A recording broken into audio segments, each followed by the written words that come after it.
Thank you so much. Hello, hello, everybody. It is a beautiful Wednesday afternoon, and it's time for another fun class here with Michael Stores and Faber-Castell USA. My name is Leigh Bella Ralston. I am also known as Mommy Leigh on the internet. It is so nice to see some familiar names popping up. Hello. Hi, Lakita. Is it 96 in Chattanooga? I know it's hot outside, but I'm cold in here because I have my AC blasting. So I can feel that a fall because we're doing some beautiful fall floral today. So hi Tina, hi Sandy, hi Kathleen, hello, hi Kelly, hi Barbara, hi Patricia, hello everybody. All right, so Renee's from NYC and Jean would like to thank everybody for joining in. Thank you so much for spending some time with us. I know that your time's precious, so we really do appreciate you hanging out. I appreciate you hanging out with me today. I'll be your class instructor, and as always, of course, I will be using some Faber-Castell USA. And you can see I like the engagement, so I would I have the camera in here, but we have the overhead as well. So it's like while I'm doing the class, I'll be like talking to you as also. So if you have any questions, as we are doing the class, I will look into the chat and I'll see some of your questions in there. But for the most part, I think I'm ready. But before we get started, I'd like for you to really kind of zone out, or just really I want you to be present, because I want you to kind of like leave everything behind. If you have any worries, stress and all that, I'd like you to leave that for an hour and to be really present and just enjoy what we're doing today. I think in this day and age, we kind of forget to do that, with all the technologies. But look at what we're doing. This is one of the beauty of the future, the technology, is that we get to do class. It feels like the world is much more smaller, but with that also there's kind of like all the noises in the world. So if you don't mind, we kind of just leave them all behind for a little bit and let's just play and create today.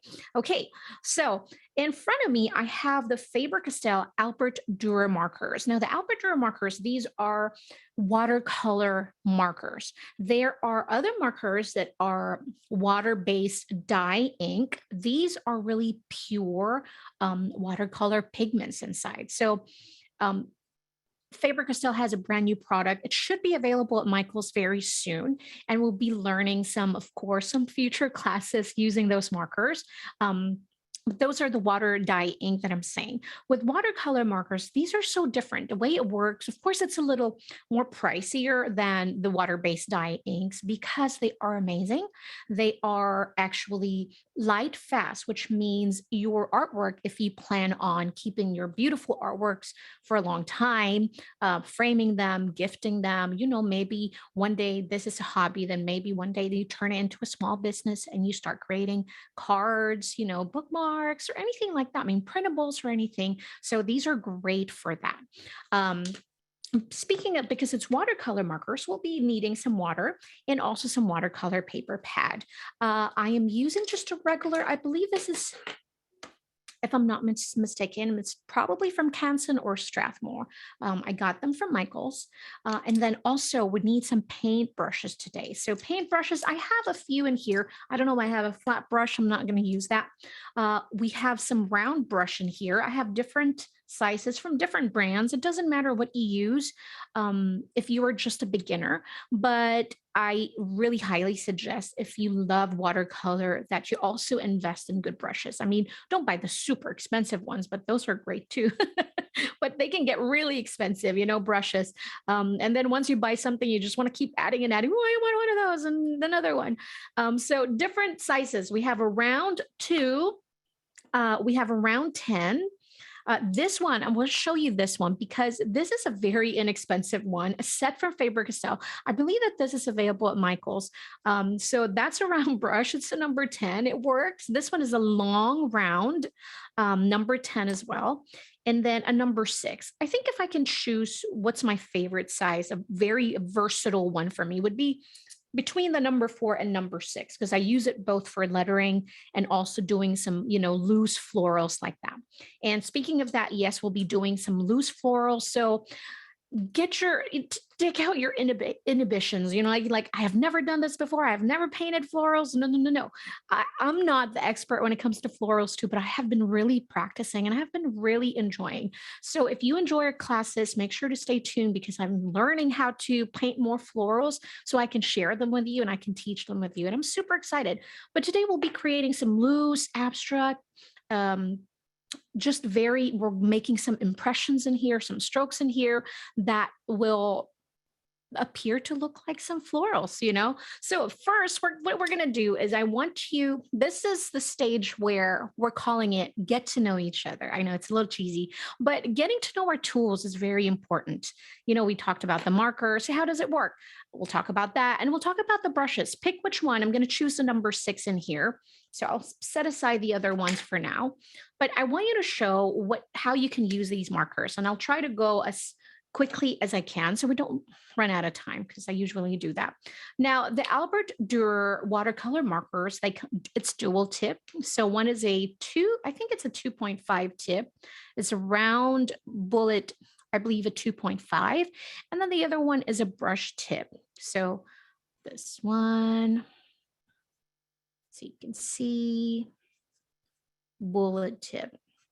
And I'll also highlight what is my favorite, why I love these markers. So you have a brush and then you have a bullet tip. And I also love the fact that it has a stopper, because I don't know if you're the same way. I put all my markers on my desk and they're like rolling. I'm like, ah! I'm trying to catch them. So this one has a stopper. So that's one of those little small details that I really do appreciate, those little things like that. All right, so since this is a watercolor marker, like what I said, you can just put some water in there and then move those pigments. So you can use it this way directly into the paper, or you can also use an artist palette like this. This is just one of those inexpensive ones. It works. That's all we need. You can do it. And this is how we're going to use it for today. We're going to use the artist palette. So if you have that, or if you have any like sleek surface, a plastic, a silicone surface in there, that will work also. Plastic wrapper, that will work too. So you can get some water and then blend these pigments, and then you can apply it onto your paper. Now, in watercolor is, I think it's both hard and it's easy. Does it make sense? I know sometimes it doesn't make sense. It's like contradicting, but it's like easy because it's very forgiving. It is hard because there are a few techniques that you want to, fully understand. So there's a thing that's called, this is wet on dry. What I'm doing right now is basically a wet brush on a dry paper. And you're going to hear this a lot because there's different techniques that we're going to do. And so I'm going to get more of that color. And then right now, I'm just going to apply some water. Oops, my brush is not clean enough. So just water on my paper like that. And I'm going to pick up some of the pigments like this. And then I'll start dropping in. Look at that water, the pigment, how it blends. Let me zoom in real quick so you can see very well there. So this is wet on wet.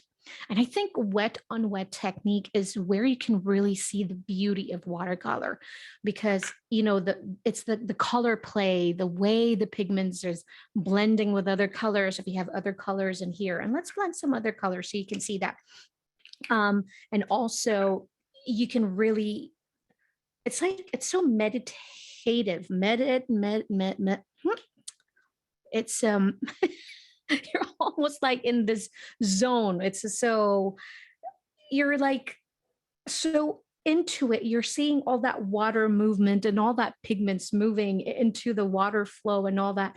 But at the same time, it's beautiful, but also it's where I struggle sometimes because, oh my gosh, I use too much water. And so where I apply the pigments, where the water is going, that's where the pigment's going. And if you're not doing that intentionally, it gets frustrating. All right. So those are just the little things that you want to really think about when you're working with any type of medium that uses water. So watercolor, of course.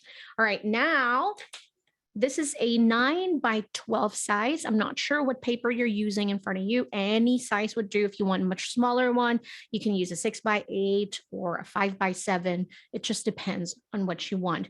Now, if you're not using a paper pad, or if you use too much water in here, you might think of some painter's tape to tape the side of your paper. And of course, I already made a mess in my paper like that, but I'm not going to do that. It's okay. I don't need a painter's tape, but usually it's nice to have a painter's tape because you have those pretty borders on the side. That, I have a paper towel also because this is going to help us when we have too much water in our brush. Okay, so is everybody ready? For the colors, I did include this in our material list, but in case you don't have it, okay. Oh, Renee, thank you so much. All right, so the colors that I have, beige red, 132. We have Indian red, 192. So dark sepia, 175. We have the earth green, 172. And then scarlet red, 118. And then last but not least is green gold, 268. So look at this beautiful palette in here. It screams fall and beautiful autumn, so I love it. In that sheet that I created, that sample photo, we have the word hello fall in the middle. So we're going to start with that so that we can really place the word in, and we're going to enclose it with some florals on both sides. So basically we'll create a frame of beautiful flowers. All right. So this is my middle. I know where my middle, find the middle of your paper. And so I'll write in hello fall and I'm using a 2B. I couldn't find my HB one. So just write lighter because 2B can go, it's the second dark from the regular HB. So if you see H in a graphite pencil, that means hard, and B is black. So black is more deeper. You get more of that deeper color. So this one is 2B, not an HB. So I'll just write light. I want the word hello in a plain print. So I'll start with the word hello. And I'll add some serif. Serif is those little tiny, kind of like, I call them little wings or tails sometimes. I know you might not be able to see it well because it's a pencil, but I'll try and zoom in. All right. So H, L.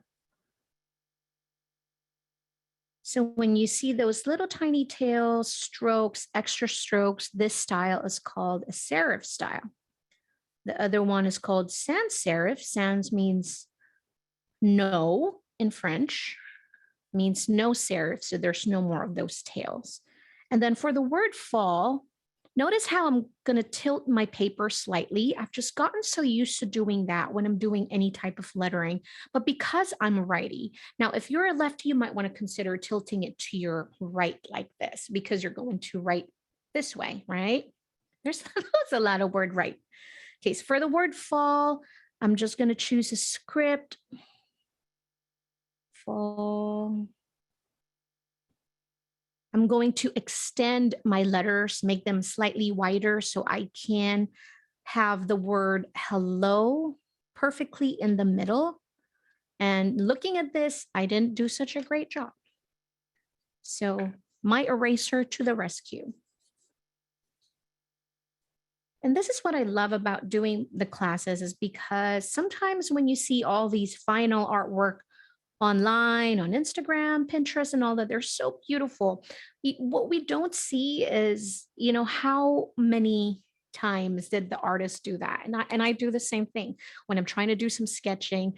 Before I find that one perfect look that I want, I go through so many erasing and then doing it again, erase it and do it again, you know? So here, I'm going to start my F kind of like in the middle there.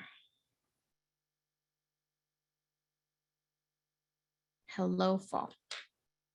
And I know that some of the letters are hitting each other. So I'm just going to make my word hello like that. I'm adjusting, adjusting, adjusting.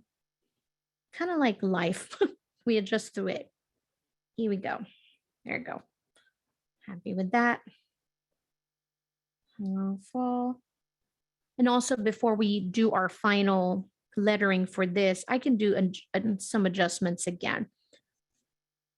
And that's what I always like to remind you guys, that when you're doing sketching, there's time to erase. And then when you do your final inking or final painting, then you can make adjustments again.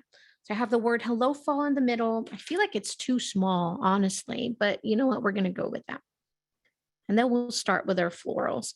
Now with the floral that we're going to do, the view of the flowers are going to be on top, basically an overhead like this. So what we're looking at are the flowers, the florals that are blooming, and we're looking at them like the view is on top like that. All right. So when I said about getting to know our tools, let's talk about the brush quickly before we start creating the florals, because common mistake when you're creating some loose florals is that your flowers are still so uptight, or it's still, you're trying to make it too perfect, and that's what's going wrong with your painting. Because when I was first practicing creating some loose florals, is that I was trying too hard. That's why I said kind of like relax yourself. Imperfectly perfect flowers is what we're going to do. All right. So depending on your brush, how much water does it hold? And this is where things are going to look different. The result of Kathleen is going to look different from Lakita, and it's going to look different from mine because we're all using different brushes. Different brushes holds different amount of water, you know, so those little things, and also depending on the paper that you're using. But we need to get to know the brush. How much of a thin stroke can it produce, and how much thick stroke can it produce, and how much pressure do I need to apply when I'm creating a very thin, and also how much pressure do I need to apply when I'm creating a very thick stroke. So let's play a little bit. So pick up some of the markers and the pigments like that, and I want you to write really light and just use the tip of your brush. So by just using the very tip of it, just try to write and paint some horizontal lines, some vertical lines, and use a very, very light pressure. Okay, very light. And be mindful, how much pressure are you applying right now? Now apply some pressure and use the belly of your brush, using the tip, and then pull down. This is how much thickness it's going to make.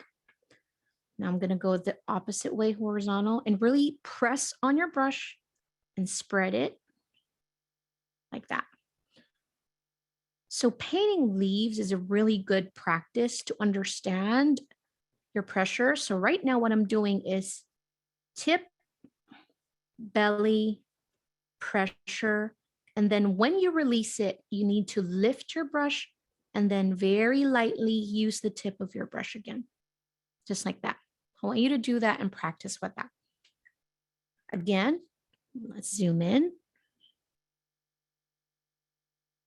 Using the tip of the brush, apply a little bit of pressure, really spread it. Now, slowly and carefully lift that brush and using just the tip of it. There, that's a good practice. And I'll do that again, one more time. Going different directions. Pressure, lift. Okay, tip, belly, pressure, lift. And then I'll just play around, make some blotches like this. How much water do I need? Remember, watercolor, they look so vibrant in the beginning, while they're still very wet. The colors are so opaque, so saturated. Now, the more water you use, of course, you're losing some of that vibrancy of the colors. More water, less color, right? So more water, less color. And then also, when you have less water, sometimes it's hard to move around your brushes. And so it's just finding that happy medium of how much water, how much pressure. And that's why I said it can be both easy and hard sometimes. Rather frustrating, but I think when you see that pigments working and moving with the water, you kind of lose all that. Even your paintings are not as perfect as you'd like it, but when you see that magic and you're in that moment that you're creating, you're really enjoying yourself and you lose all that frustration. Okay, yay. So was that hi, Shayna said the pit pens do not bleed through Bible pages. Are they water like fast?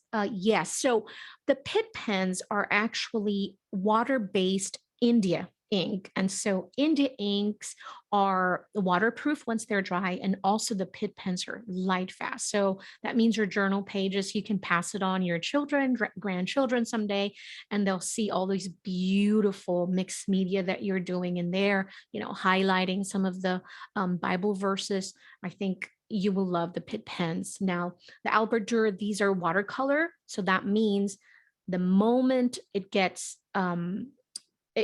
water in them, that means it's going to bleed, blend, and you lose some of that. So if you need some highlighters and just maybe adding some words and all that, you might want to use archival or a waterproof and a light fast, like the Pit Artist pens. Okay.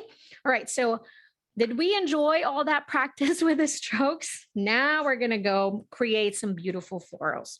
Now, I will share with you some of the mistakes that I have learned while we're doing this as we are doing it. So that, sometimes a little bit of that, oh, you know what? I'm doing that too. And that's what we're going to do. And also, while we're doing this, if you have any questions, of course, I'd be more than happy to help. I am going to start with the color beige red. So I want a really flushed, very light, because we're going to create some wash look first. So if you don't have the beige red, whatever color you choose, that's okay. Have all of that. Now I'm going to pick up some water and I'll have my paper towel beside me because sometimes when I feel like I have too much water, all I got to do is just dab it into the paper towel. Okay. And so right now, all we're creating is just washed.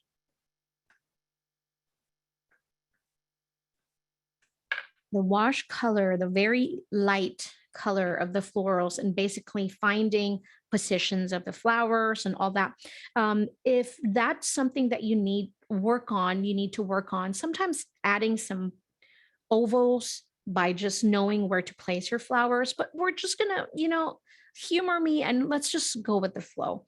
Now, to create this beautiful strokes, I want to do it in a piece of paper first so you can see, because as I paint, I want to go work a little faster while you're creating your own too, so we don't run out of time. So to create your florals, I always start with these strokes. Look at them.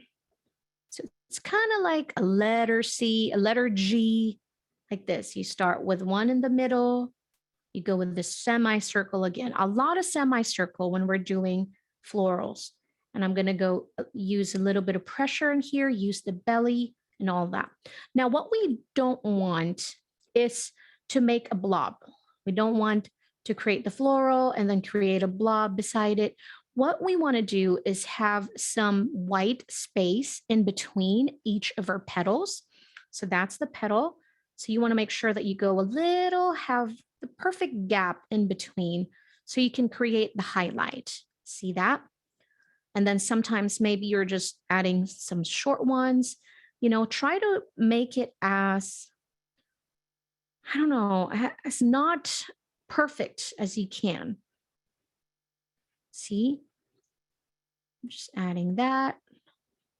As long as you lift up so you can create some thin strokes on the sides like this, lift, and then use the belly and then lift again, right? Remember to keep those highlights in between.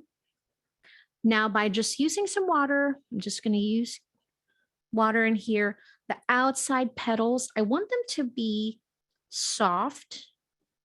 So I'm just adding a little bit of water and blending the outer part of the florals, just like that. All right, it's really, really light. Okay, so I'm going to do that. I'm going to go start working in this. I'm going to start with a little bit closer here in the middle. And then basically we're going to create like this part right here. The corner, I'm going to fill it with flowers. The top corner, the top left corner, I'll fill it with flowers. So I'll leave these sides here with maybe just leaves hanging on the side, but basically both these corner, the top left, the top left and the bottom right. All right. Okay, here we go. Now, you can also, I didn't show you guys this one, but it can be a little tricky, but I'll just do it right here so you can see it. Using the marker itself, you can create those shapes that we created earlier. So some small semicircles. I want to do 2 ways so you can see which way you want to do. So you can create all these semicircles in here. But see how it looks different already than applying using a brush pen or a paintbrush. Can look so different because you're really using the marks from this, either strokes from the brush pen, and sometimes it's a little hard to blend through that. And I feel like, look at this. I feel like everything's too close because I need to blend it. So, but I wanted to show you anyway, so you can see that you can also use the Albrecht Durer this way.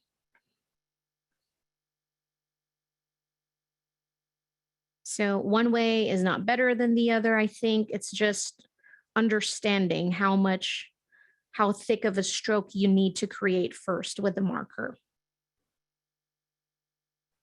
and all that. So I know it's really, really light, and it's okay because we're going to add, I'm just adding some water now, make it slightly bigger on that. So it's really open. Right. So we'll add details in there later. So I'm just going to do both techniques. I'll start with maybe small one in here.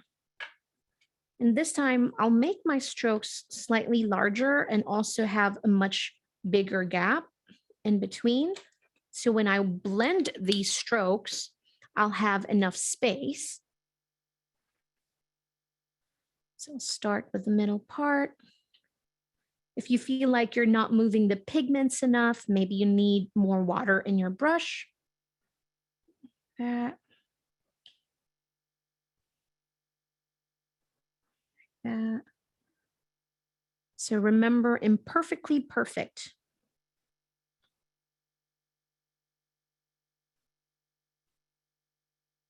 Like that.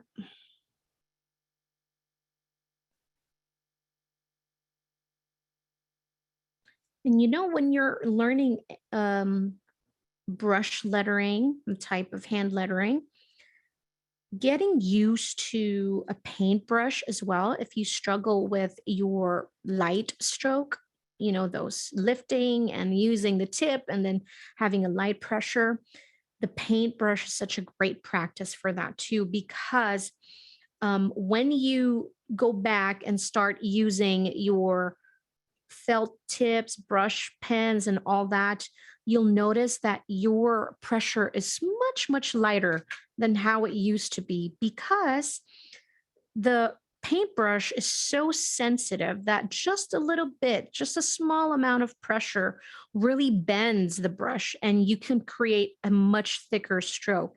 So you get used to using light pressure all around. You go back, you come back and use your felt tip pens, you will notice a very big progress and change.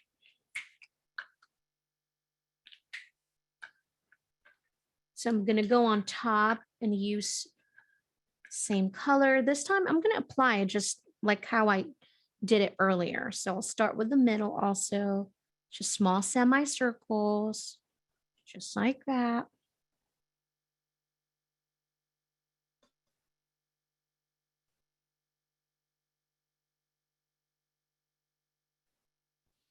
I think I like, if I can choose, I think I like this way better, applying it with a paintbrush, because I feel like the strokes and the marks are more, I can't find a term. I'll tell you later. It's more natural than doing it the other way with the brush pen. But I can change my mind later. And I tend to do that a lot. Sometimes I'll say, oh, you know what? I like the brush pen. And then later I'm like, you know what? I think I like using the paintbrush. And come on, don't tell me I'm the only one. Do it here. Now, this time, when you reach the corner of the paper, just use your imagination, knowing that parts of your flowers are hanging on the other side. So you're creating a much smaller piece like this. It's like that. And then I'll move on to the other side because we'll create some other colors as well. It's unbelievable. It's unbelievable how time flies when you're having fun, isn't it? It's like, I feel like we just started and it's already 5:30. It's crazy. And we still have to do our lettering here. And while I'm letting some of those dry, I'm going over my lettering and I'm just erasing a little bit, just giving me enough silhouette for my guide later. But okay. Now I'm going to use another color. I'm going to use the Scarlet red here. And play around with the size of your flowers. Maybe some are much smaller than the others. So I'll go here. I'll start with my semicircle, playing with my pressure.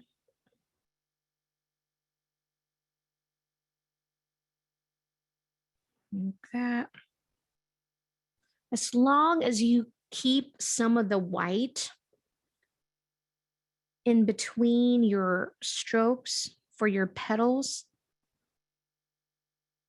it's going to look more like how nature, because you have the natural highlights, some natural shadows in here and all that. Very impressionist. So you're just creating the strokes. It's very loose.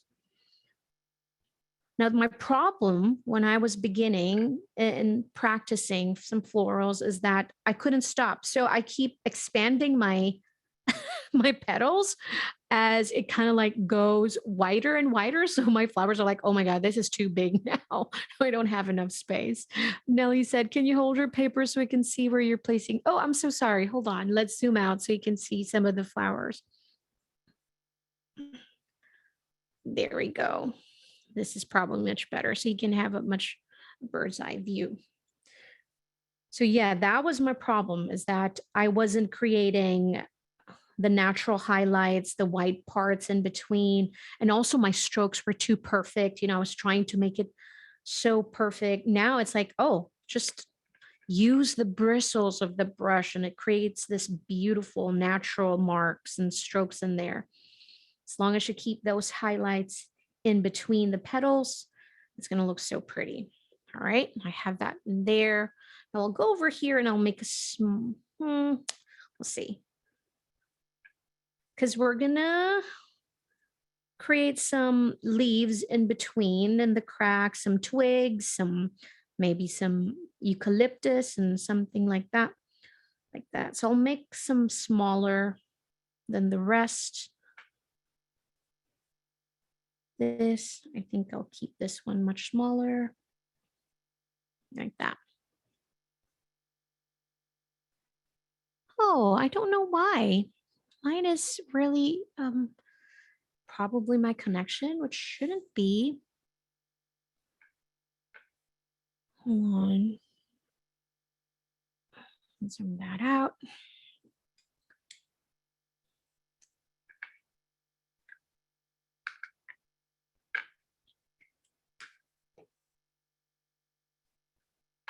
Also, is it okay, guys?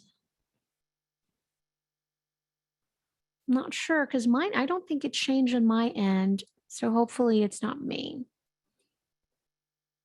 Change the brightness also. It's good. Okay, there we go. All right. Now I'm going to go here in between the first three that I created.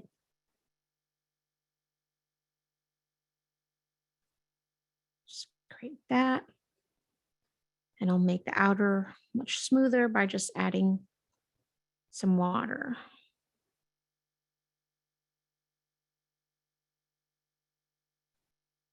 There. And then I'll use some again. Create a smaller one here. So when you're using the belly of your brush and then you're pushing it and then lift it, so you have, this beautiful marks where you start with a thin stroke, you press on it and then lift it again. So you start with a thin, thick, and thin again. So that's how you create those petals. So you're creating a more natural petal look like this. So press on it and then lift it again. So even when you look at me and I'm going a little fast, I'm still being mindful of the pressure. I'm not just creating blobs in here. I'm still being mindful of how much pressure I'm applying and if I'm using the tip or the belly of my brush. Like that. There we go. And I think I'll add just last one over here. I think I'll add another color for mine just so we have some variety.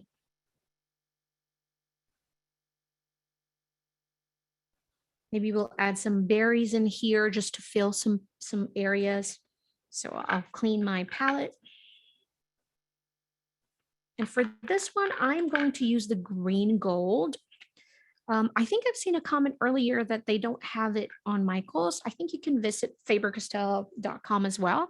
They might have the green gold. Green gold is so beautiful. And their colored pencils, in the Pitt Artist Pen, green gold is something that I always reach out for. It's just a gorgeous color. All right, I'll have one here. So to create that framing, I'll add one. Add some water. Oops, a little too much water in there.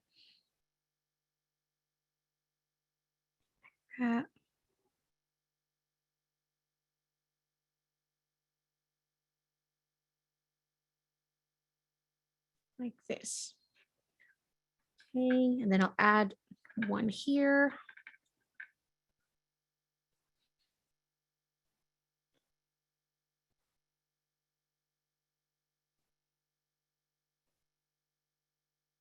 Oh my gosh, mahalo so much. Hi, Amy.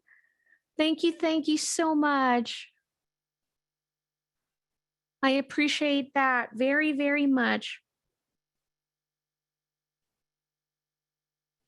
You feel like I'm doing something, but really you're doing so much more to me when we're doing all these classes. Because, like what I said, I am continuously growing and learning. And so it is my pleasure to kind of just share with you some of the things that I'm learning through my journey. And, so I appreciate you being here and joining us and investing your time. I mean, that really says a lot. And I always say this, on my social media, because it doesn't matter if you're taking up premium classes or free classes. If you don't really devote some time to practice whatever it is that you've learned, it's going to pass and it's going to go away. You'll forget it. So if you don't apply it, if you don't practice it, really use your tools. And I am, sometimes guilty of that. I get new tools, I get new brushes, I get new mediums, and then it's kind of like I just keep doing what I've gotten so used to. And so I think it's important that we all kind of be mindful of that. Okay, I bought new stuff, I bought new markers. Now it's time to put them to good use and really use it and play around. Okay, do you guys think I need a little bit more here? Because we're creating this corner. So I feel like we need more, or maybe I can just add some leaves in there, but I feel like I want to have another yellow on top. So I'll add maybe just a very small one. And it's almost like just a blob of petals, like, and maybe it's coming from this side. I just want to add some yellow in there. It's very abstract-y because it doesn't look like flower right now. That makes sense. I think here I'm just going to add some leaves in there, but all right. Now, because this is looking very flushed and very washed, because that was our goal. Now, the next step that we're going to create, this might take a long time. So I'm going to do it with just a couple of flowers, just so we can proceed to adding some greens and doing the lettering as well. But using the same marker that I used for that light wash, okay? So I'm going to move it here a little bit. So the beige red. I'm going to slowly add some marks in my flowers because we want to add a little bit of details. Now, if it's too light and it's not creating any contrast whatsoever, we might need to use a much darker one, which is the dark sepia. We can do that too.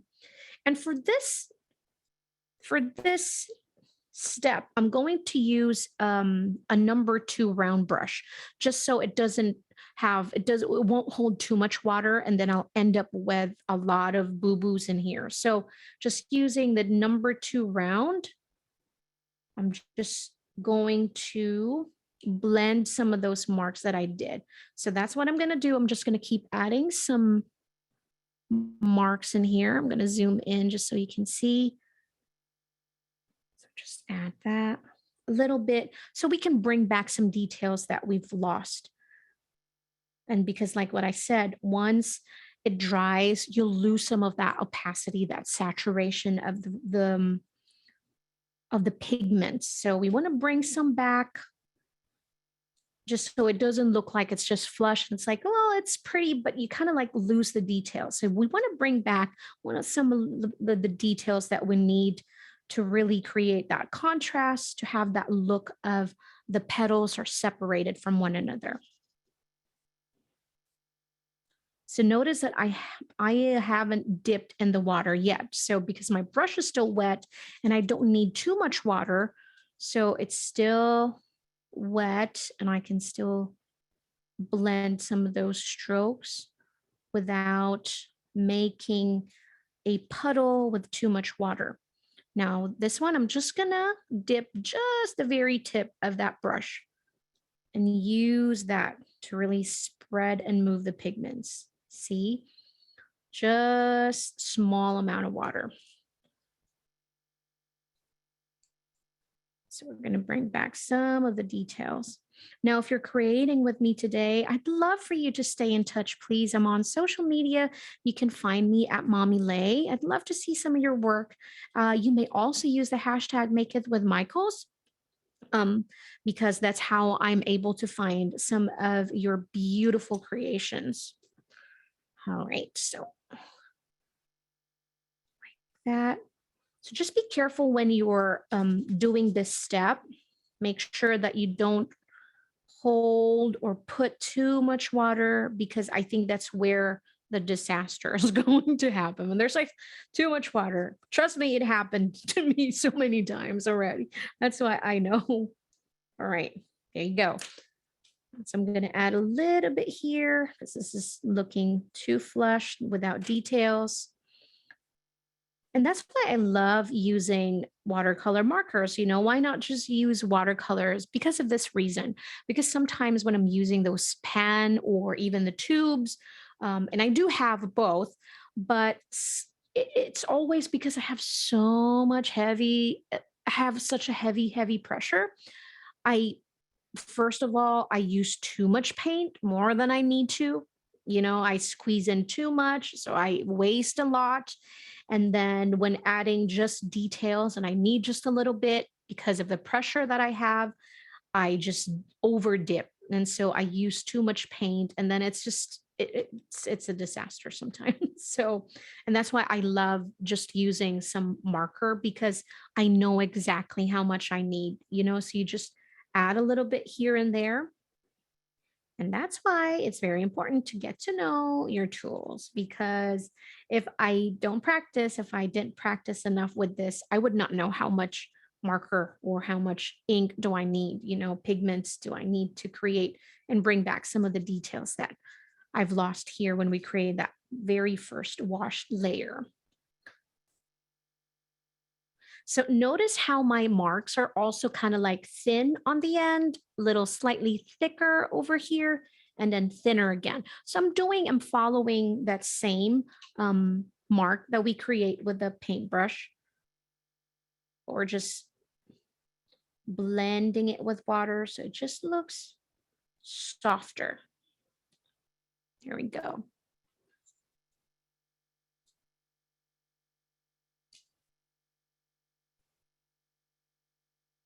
I hope that everyone is doing well. Here we go.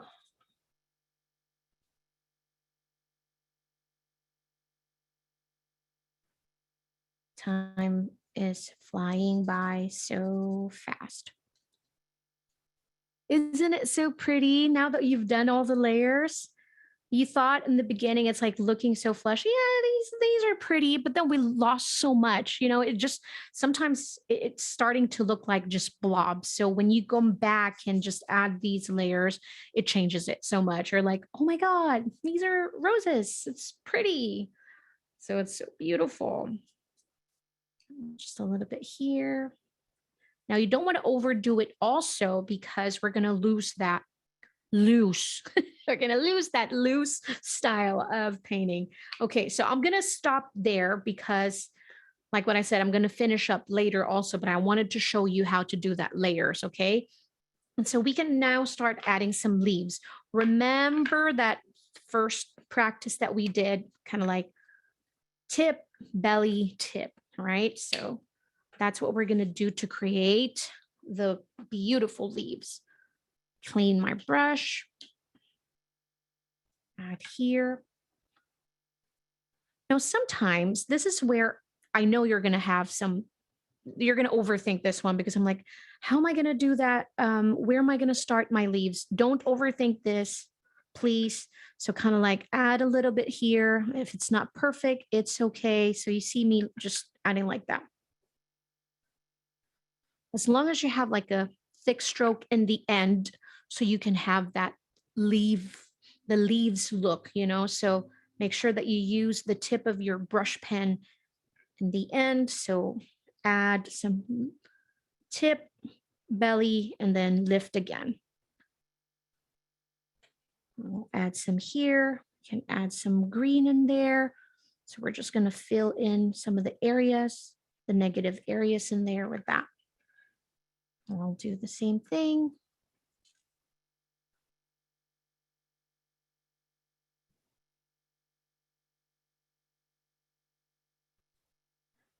See that?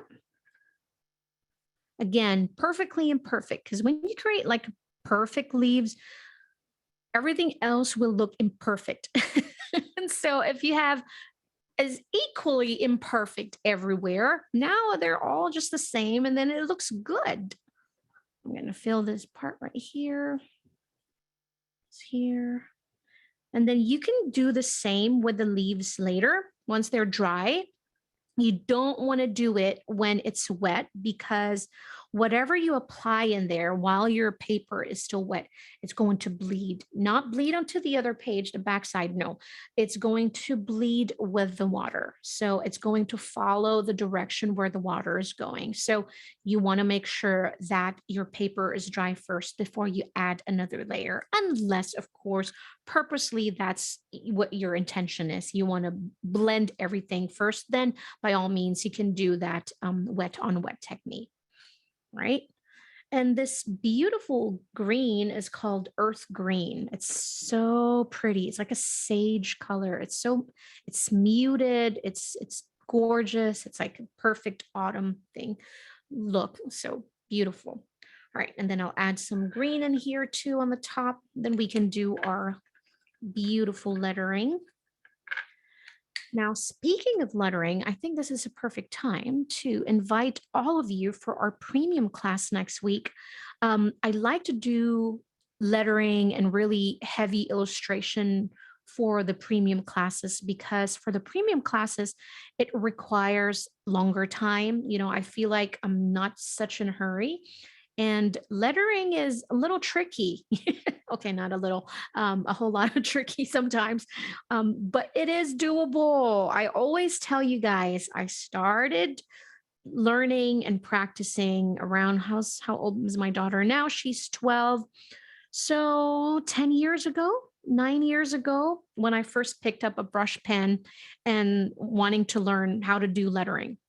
And I am a singer, so I am a performing artist. I was performing and all that. And then I just got tired from wearing high heels and staying up late night with my band and all that, traveling. And so I said, you know what? I need a new hobby. And so lettering is my very first hobby, and I'm so passionate about it. I love teaching it. And I know that it takes a while to really master it. And I don't think I've really fully mastered it, but it's something that I really enjoy teaching, because again, it's my first love. It's what got me to art in the first place, was lettering. So now we have all these greens. So that's next week, September 28th, the day after my birthday. I'm turning 40 on the 27th, you guys. Goodness. Old lady here. Woot, woot. Crazy. Okay, now we have that. I want to show you a little bit of trick here, because next week we're going to be using the Faber-Castell Pit Artist pen. And remember, we had a question earlier about the Pit Artist. Are they waterproof? Yes, they are. So one technique that I really love to do, or one trick, I shouldn't say technique, one trick that I love to do is, because when you're doing lettering and then you're going to deal with some watercolor markers, what I love to do is using the Pit Artist pen in a very light gray color. Now, if you don't have this, it's okay. You can skip this part, but it's either, you can use a very light gray or a very, very light blue. This gray right here is the cold gray 1230. Now, I love this because it gives me already that perfect guide that I need. It's that mark. And then if I do a little bit of blending here, this gray right here is not going to move. So it's going to stay in here. It's not going to blend with the watercolor markers that I'm going to use to do my lettering. So it's great. That's why I love it so much, because then I can see what I'm really doing instead of just losing all the pencil. And then the graphite, some graphite, if it's not waterproof, it's actually going to start blending with the colors that you use, your watercolors. So, but the Pit Artists, they are waterproof once they're dry. So just allow them to dry a little bit. See, because I'm in a hurry, my O is too big. Darn it. Here we go. Thank you so much, guys. So young, 40. Oh my goodness. I feel like I'm 12. I feel like I stopped aging after the age of 12, though. I feel so young. I think because, and I love getting older. growing up is what I was going to say. I love getting older. There's such a wisdom and beauty, and you learn so much. So I guess my mom was right all along, right? That when you get older, you're going to understand. When you're a teenager, when you're a child, you feel like you know everything. And boy, I did not know anything. You have children on your own, then you learn a bit more. So life is beautiful, you guys. I'm so happy to be alive every day. It's not perfect. Life is not perfect. And that's what I always say. I'm not one of those, holly jolly all the time, hippity hop hop. But, life is not perfect. It's full of ups and downs. But I think that's the beauty of it also, is that there's a lot of ups and downs. And so with the downs, there comes the lesson. And with the lesson, there's wisdom and you learn, right? Okay, so I'm going to use two colors in here. We use the beige red and then the Indian red. And because we have the gray in here, I can erase some of the the pencil marks that we created earlier. So we can really clean it up in here like that. And I still have this beautiful gray. And I'm going to use a number 2 brush like that. And I will start with the beige red, the light one first. And I'll start creating my lettering like that. So by doing this, we don't have to think about the thin and the thick because we already have this perfect guide. And because the paintbrush, the round brushes are tricky to do that thin and thick, and it's something that's it takes practice to do. But when I'm doing this lettering and I already have my perfect guide, knowing where the thick strokes are, then I can just follow and paint along without the pressure of, oh my gosh, am I going thin enough or thick enough? I already did that part when I created the gray lettering, that first layer of gray color with the Pit Artist. And so with lettering, I want to add the 2 important strokes, kind of like what we did with our beautiful petals, the thin and the thick. When you're going up, the 2 rules, when you go your upstrokes, this is every time that you would write away from your body. So this is where your thin and light pressure. So thin stroke, light pressure. Every time you'd write away from you, that's where the upstroke is. And every time you would write towards your body and towards you, this is where you're really going to use the belly of the brush and then apply a little bit of pressure to create those beautiful thick strokes. So that's the beauty of brush lettering. Like what I said, it's so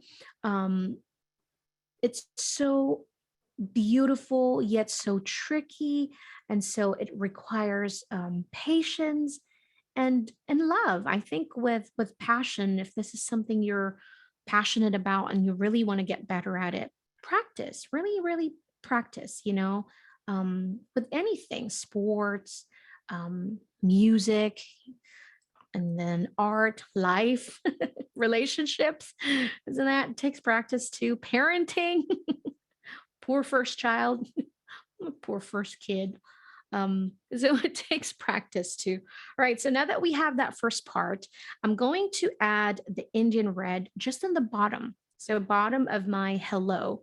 So I'll start here. I'll add the dark in here and just go up a little bit. Since I have a little bit more ink, I don't want to waste it. Just add it there and do this. Now that's why I'm using a thin brush, because it is a little tricky to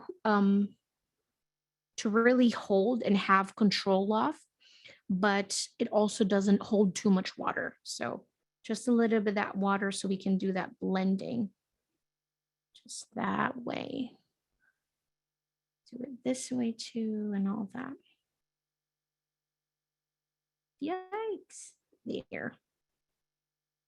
So it's kind of like we're creating a gradient look in here, some ombre. Make sure okay. So I don't want to any sharp lines or any of those where you can really see where the dark and the light combined. So you want to make sure that you really blend that part, right? Okay. Then I'll add my letter E. Because we're out of time again, I'm going to stop with the E and I'll do my fall so we can finish this. And I'll show you the example of that thin and thick. And if you're joining me next week for the premium class, we'll be going through that thin and thick over and over again, because that's it. It's all about the thin and thick. I want to do this fall in the green gold. So if you have any like orange in there, deep orange, really the scarlet red is so gorgeous because it's like this perfect coral color. But so I'll do the fall, and then I don't want to leave you guys. I will say goodbye for now until next week again. So notice that how much easier this is. If I'm doing the lettering without any of those gray guides, it's going to be so much harder because your thoughts are all over the place. It's kind of like you're thinking about your strokes, you're thinking about your placement. So starting everything with a sketch is what I always tell you guys. But having that gray guide really does help a lot. So now I can go really slow and create this thick stroke in here because this is a downstroke. See, I'm writing towards my body. So this is where we're going to add that thick stroke. And then when I go up, I'm going to go do a much thinner line for the thin stroke like that, because with less pressure. So going up thin, now I'm going down again. So I'll press on this and then ease up, going up, and then press again, and then ease up again and use that tip. And then go down and then stop in there, ease up, press down, this, and then go up like that. Now to add just a little bit of style and visual interest, I'm going to make the stroke over there just slightly thicker. And I'll do the same thing here with the letter F and all that, like that. I'll just use a little bit of what I have and add some embellishments in here by just adding some rays like that. This. So one small one, much longer in the middle, and then another small one. So, and then using the same color, I'm just going to add this. I'm gonna like using the tip of the brush. And even though it was imperfect, I think it was perfect the way it was imperfect. That made sense. But I hope you continue to finish and add some layers in your florals.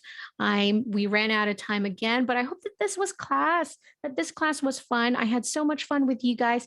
Thank you for all your birthday greetings. Too bad we missed one day, or else would have partied on the 27th. But where did you get the gray for the guide? Patricia was asking, that is the Faber-Castell Pit Artist Pen, the cold gray one, which is 230. So if you are practicing a lot of lettering, you might want to pick this one up because it's really good.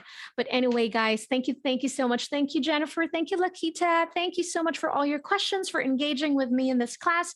Thank you so much, Michaels. Thank you, Faber-Castell USA. Show some love to Faber-Castell, please, and follow us on social media at Faber-Castell, and also use the hashtag Faber-Castell. I'll see you guys again next week for the class. And God bless you all. Stay creative and stay happy. Thank you, everybody.